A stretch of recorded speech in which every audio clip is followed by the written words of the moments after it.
अस्सलामुअलैकुम वरहमतुल्लाहि वबरकातुहू। तो कैसे हैं आप सब? उम्मीद करती हूँ आप सब सही सलामत होगे, खुश होगे, आबाद होगे और मैं भी यहाँ पर अच्छे से हूँ, ठीक हूँ। तो गाइस आज है 26 सितंबर और 29 को हमारा एग्ज़ाम है, ठीक है। तो अब बहुत ही थोड़ा सा बचा हुआ है और मैं वीडियो ख़ास करके मेरी माँओं बहनों और बच्चियों के लिए ही बना रही हूँ, ताकि जिनको पढ़ने का टाइम नहीं था वो सिर्फ सुन के ही अपने दिमाग में ये सब चीज़ बिठा ले और एग्ज़ाम में कुछ ना कुछ हासिल कर ले, कुछ मालूमात उनको रहे तो टिक कर ले, ठीक है। तो चलिए अभी जो थोड़ा सा बाकी है हमारा वो शुरू करती हूँ मैं। सवाल, ईद उल फित्र के दिन कौन कौन से काम मुस्तहब है? जवाब, हजामत बनवाना, नाखून तरशवाना, गुस्ल करना, मिसवाक करना, अच्छे कपड़े पहनना, खुशबू लगाना, सुबह की नमाज मोहल्ले की मस्जिद में पढ़ना जेंट्स लोग, ईदगाह सवेरे जाना, नमाज से पहले सदका फित्र अदा करना, ईदगाह तक पैदल जाना, दूसरे रास्ते से वापस आना, एक रास्ते से जाना दूसरे रास्ते से वापस आना, नमाज के लिए जाने से पहले ताक यानी 3 पंच या 7 खजूरें खा लेना और खजूरें ना हो तो कोई मीठी चीज़ खाना। खजूर नहीं तो कोई मीठी चीज़ खाता है, शक्कर है, गुड़ है, कोई चॉकलेट वगैरह या शीरखुरमा, फ़िलहाल तो इतने जल्दी बनता नहीं है, ठीक। खुशी जाहिर करना, वापसी में मुबारकबाद देना, कसरत से सदका देना और ईदगाह इत्मीनान व करार के साथ नीची निगाह के किए हुए जाना नीचे देखते हुए जाओ, इत्मीनान आराम से खुश होकर के, ठीक है। ये सब बातें ईद उल फित्र के दिन मुस्तहब है बहरे शरीयत, ठीक। सवाल, ईद उल अधा के तमाम अहकाम ईद उल फित्र की राह ईद उल फित्र की तरह है ये कुछ फ़र्क है? जवाब, ईद उल अधा के तमाम अहकाम ईद उल फित्र की तरह है, सिर्फ बाज़ बातों में फ़र्क है और वो ये है, ईद उल अधा में मुस्तहब ये है कि नमाज अदा करने से पहले कुछ ना खाए, अगरचे कुर्बानी ना करनी हो, और अगर खा लिया तो कराहत नहीं, अगर खा भी लिया तो कोई बात नहीं, लेकिन फ़िलहाल नहीं खाना है। ईद उल अधा के दिन ईदगाह के रास्ते में बुलंद आवाज़ से तस्वीर कहता हुआ जाए, तस्वीर पढ़ते हुए कहते हुए बुलंद आवाज़ से, ताकि लोग भी सुने। एक रास्ते से जाना है, दूसरे रास्ते से आना है। कुर्बानी करनी हो तो मुस्तहब ये है कि पहली से 10वीं ज़िलहिज्जा तक ना हजामत बनवाए और ना नाखून वाखून मतलब ना शेप दे, ना काटे। 9वीं ज़िलहिज्जा की फजर से 13वीं की असर तक हर नमाज़े पंजगाना के बाद जो जमाते मुस्तहबा के साथ अदा की गई हो, एक बार बुलंद आवाज़ से तस्बीर कहना वाजिब है और 3 बार अफजल इसको तकबीरे तशरीक कहते हैं, वो ये है, अल्लाहु अकबर, ला इलाहा इल्लल्लाहु वल्लाहु अकबर, अल्लाहु अकबर, वलिल्लाहिल हम्द। ये पढ़ना है। कुर्बानी का बयान। सवाल, कुर्बानी करना किस पर वाजिब है? जवाब, कुर्बानी करना हर मालिक निसाब पर वाजिब है। सवाल, कुर्बानी का मालिक निसाब कौन है? जवाब, कुर्बानी का मालिक निसाब वो शख्स है जो साढ़े 52.5 तोला चांदी या 7.5 तोला सोना या उनमें से किसी एक की कीमत का सामाने तिजारत या सामाने गैर तिजारत का मालिक हो, या उनमें से किसी एक की कीमत भर के रुपए का मालिक हो और ममलूका जिसैन हजाते असलिया से ज़्यादा हो।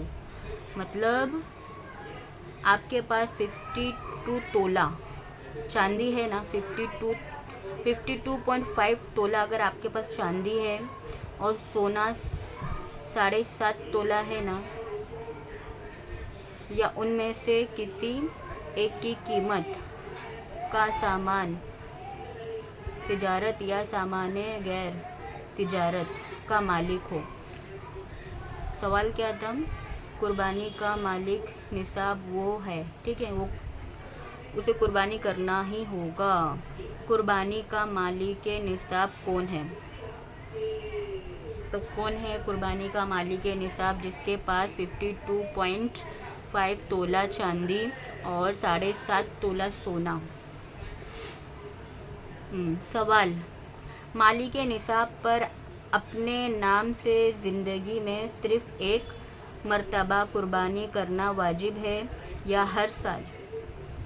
जवाब, अगर हर साल मालिक निसाब है तो हर साल अपने नाम से कुर्बानी वाजिब है, और अगर दूसरे की तरफ से भी करना चाहता है तो उसके लिए दूसरी कुर्बानी का इंतज़ाम करें। खुद के नाम का तो करना ही होगा, अगर किसी और के नाम का करना चाहते हो तो उनके लिए भी आपको अलग कुर्बानी करनी होगी। अपना तो करो, लेकिन जिनके नाम से आपको करवाना है तो उनके लिए भी अलग से करो। अपना भी करो, उनका भी करो।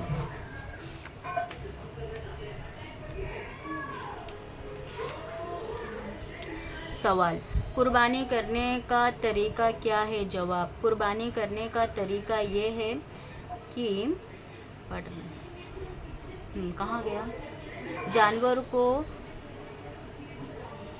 बाएं मतलब लेफ्ट पहलू पर इस तरह लिटाए कि मुंह उसका किबला की तरफ हो और अपना दायां पाँव उसके पहलू पर रख कर तेज़ झुर्री लेकर ये दुआ पढ़े।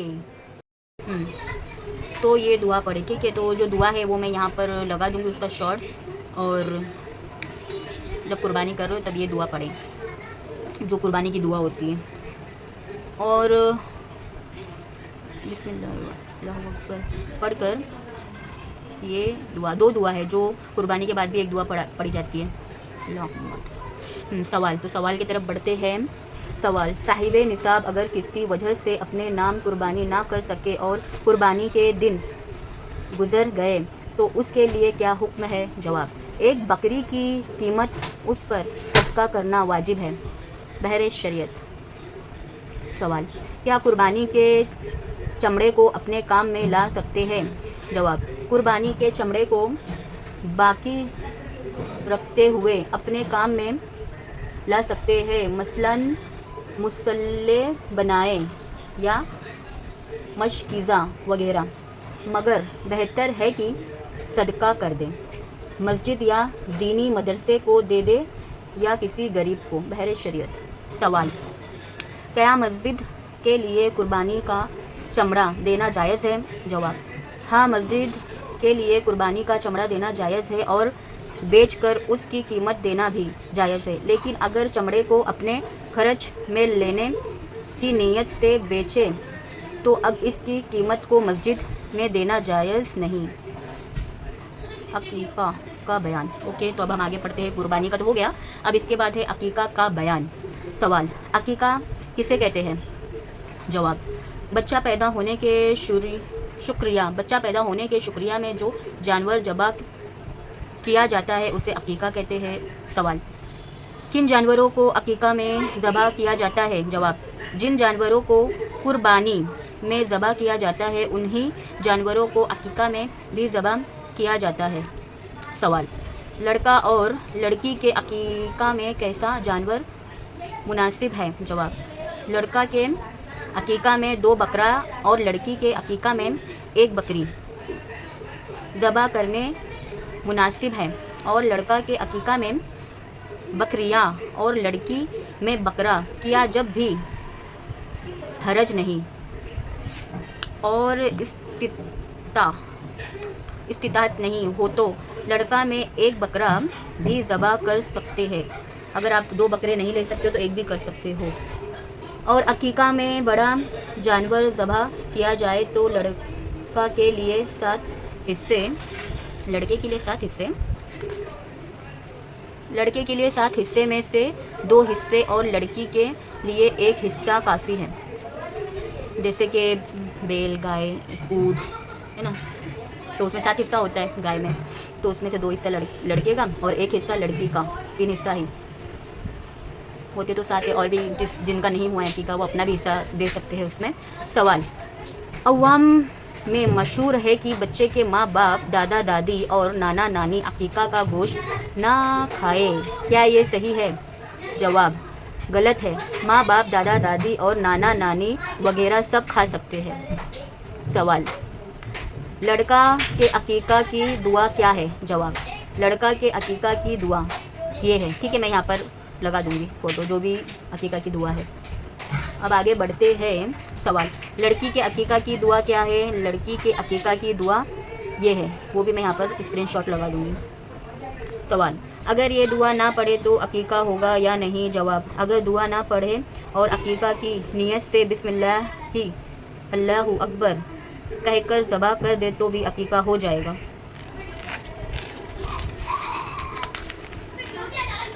नमाज जनाज़ा का बयान।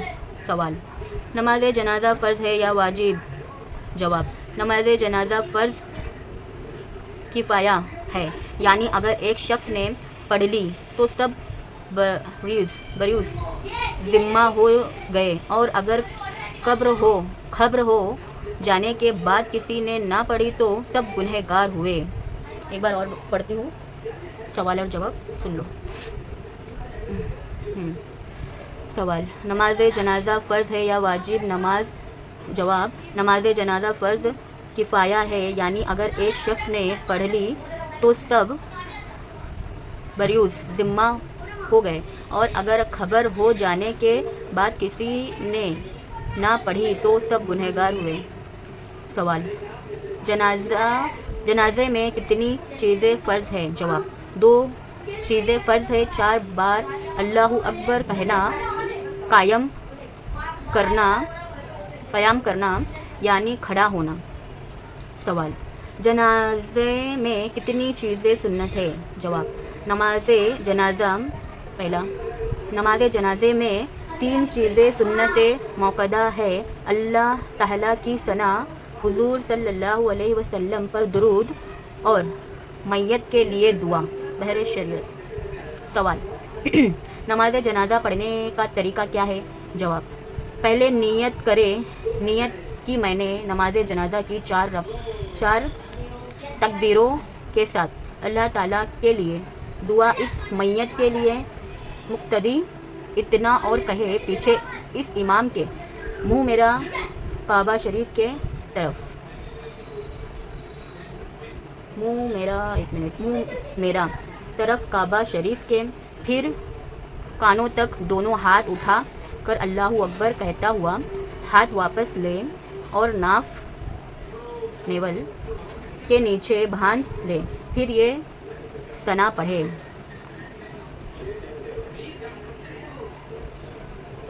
ठीक है।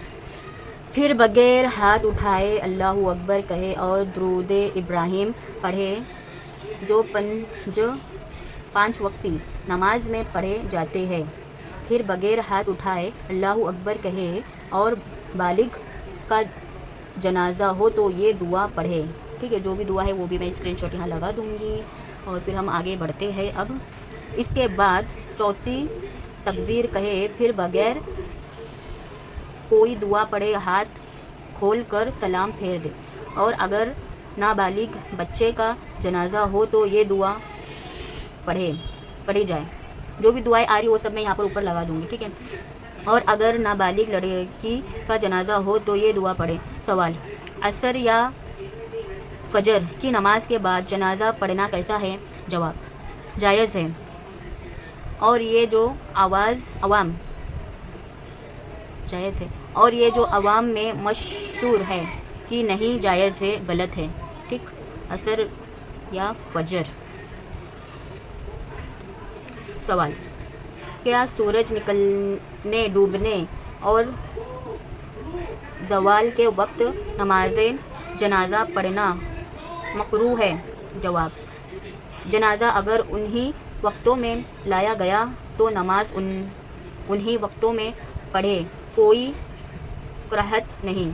कराहत इस सूरत में है कि पेशतर से तैयार मौजूद है और तखीर की यहाँ तक कि वक्त कराहत आ गया। बहरे शरीयत।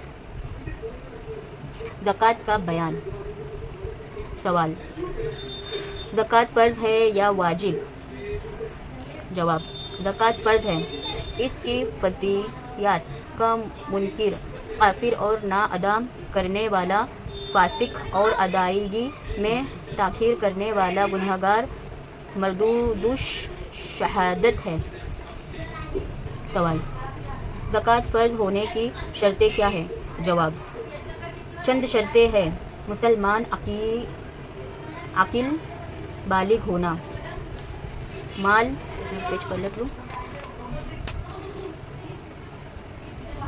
माल निसाब का पूरे तौर पर मिल्कियत में होना, निसाब का हजते असलिया और देन कर्ज से फारिग होना, मतलब कर्ज नहीं है आपके ऊपर, तो माले तिजारत या सोना चांदी होना और माल पर पूरा साल गुजर जाना। सवाल, सोना चांदी का निसाब क्या है और उनमें कितनी ज़कात फ़र्ज़ है? जवाब, सोने का निसाब 7.5 तोला है, जिसमें 40वां हिस्सा यानी 2.25 मशा ज़कात फ़र्ज़ है। और चांदी का निसाब 52.5 तोला है, जिसमें 1 तोला 3 मशा 6 रत्ती ज़कात फ़र्ज़ है। सोना चांदी के बजाय बाज़ार भाव से उनकी कीमत लगाकर रुपए वगैरह भी देना जायज़ है। बहरे शरीयत। सवाल, क्या सोना चांदी के ज़ेवरात में भी ज़कात वाजिब होती है? जवाब, हाँ, सोना चांदी के ज़ेवरात में भी ज़कात वाजिब होती है। सवाल, तिजारती माल का निसाब क्या है? जवाब, तिजारती माल की कीमत निकाली जाए, फिर इससे सोना चांदी का निसाब पूरा हो तो इसके हिसाब से ज़कात निकाली जाए। सवाल, कम से कम कितने रुपए हो के जिन पर ज़कात वाजिब होती है? जवाब, अगर सोना चांदी ना हो और ना माले तिजारत हो तो कम से कम इतने रुपए हो कि बाज़ार में 52.5 तोला चांदी या 7.5 तोला सोना खरीदा जा सके तो उन रुपयों की ज़कात वाजिब होती है। सोना नहीं है, चांदी नहीं है आपके पास, अगर पैसे हैं उतने पैसे आपके पास जमा है, तब भी आपको ज़कात अदा करना होगा। ठीक। सवाल, अगर किसी के पास सोना 7.5 तोला से कम है और चांदी भी 52.5 तोला से कम है और ना माले तिजारत है ना रुपए, तो इस पर ज़कात फ़र्ज़ है या नहीं? जवाब, चांदी की कीमत का सोना फ़र्ज़ करने से अगर सोने का निसाब पूरा हो जाए या सोने की कीमत की चांदी फ़र्ज़ करने से चांदी का निसाब पूरा हो जाए तो इस पर ज़कात फ़र्ज़ है वरना नहीं। सवाल, हाजत असलिया किसे कहते हैं? जवाब, ज़िंदगी बसर करने के लिए जिस चीज़ की ज़रूरत होती है, जैसे ज़्यादा गर्मियों में पहनने के लिए कपड़े, खानादारी के सामान, पेशवारों के औजार और सवारी के लिए साइकिल वगैरह, ये सब हाजत असलिया में से है, इसमें ज़कात वाजिब नहीं। सवाल, निसाब का देन से फारिग होने का क्या मतलब है? जवाब, इसका मतलब ये है कि मालिक के निसाब पर देन का हो या देन हो तो इतना हो कि अगर दाइन अदा कर दे तो निसाब बाकी ना रहे, तो इस सूरत में ज़कात वाजिब नहीं। सवाल, माल पर पूरा साल गुजर जाने का मतलब क्या है? जवाब, इसका मतलब ये है कि हाजत असलिया से जिस तारीख को पूरा निसाब बच गया, उस तारीख से निसाब का साल शुरू हो गया, फिर साल एंदा अगर उसी तारीख को पूरा निसाब पाया गया तो ज़कात देना वाजिब है। अगर दरमियाने साल में निसाब की कमी हो गई तो ये कमी कुछ असर ना करेगी। उश्र का बयान। सवाल, किन चीज़ों की पैदावार में उश्र वाजिब है? जवाब, गेहूँ, जौ, जवार, बाजरा, दाल और हर किस्म के गल्ले और असली कुसुम, अखरोट, बादाम और हर किस्म के मेवे, रुई, फूल, गन्ना, खरबूज, तरबूज, खीरा, ककड़ी, बैगन और हर किस्म की तरकारी, सब में उश्र वाजिब है, थोड़ा पैदा हो या ज़्यादा। सवाल, किन सूरतों में 10वां हिस्सा और किन सूरतों में 20वां हिस्सा वाजिब होता है? जवाब, जो पैदावार बारिश या ज़मीन की नमी से हो उसमें 10वां हिस्सा वाजिब होता है, और जो पैदावार चर्स, ढोल, पम्पकिन, मशीन या ट्यूबवेल वगैरह के पानी से हो या खरीदे हुए पानी से हो उसमें 20वां हिस्सा वाजिब होता है। दुर्रे मुख्तार। सवाल, क्या खेती के अखराजात हल बैल और काम करने वालों की मजदूरी निकाल कर 10वां 20वां वाजिब होता है? जवाब, नहीं, बल्कि पूरी पैदावार का 10वां 20वां वाजिब होता है। सवाल, गवर्नमेंट को जो माल गुजारी दी जाती है वो उश्र की रकम से मुजरा की जाएगी या नहीं? जवाब, वो रकम उश्र से मुजरा नहीं की जाएगी। सवाल, ज़मीन अगर बताई पर भी तो उश्र पर वाजिब है, किस पर वाजिब है? जवाब, ज़मीन अगर बताई पर की दी तो उश्र दोनों पर वाजिब है। मतलब किसी और को ज़मीन दे देते, हमारी ज़मीन है, आप उसमें पैदा वो करो, खेती बाड़ी करो, तब भी दोनों पर वाजिब है। फिर ज़कात का माल किन लोगों पर सर्फ किया जाए? सवाल, ज़कात और उश्र का माल किन लोगों को दिया जाता है? ठीक है, तो इसके लिए हम दूसरा वीडियो बनाएंगे क्योंकि ये वीडियो है ना बड़ा हो गया। तो अब जो सेकंड वीडियो है वो है ज़कात का माल किन लोगों को हमें देना चाहिए। ठीक, तो रखिए अपना ख्याल। बाय बाय, अल्लाह हाफिज़। मिलती हूँ वापिस, दुआओं में याद रखना। ठीक है, बाय।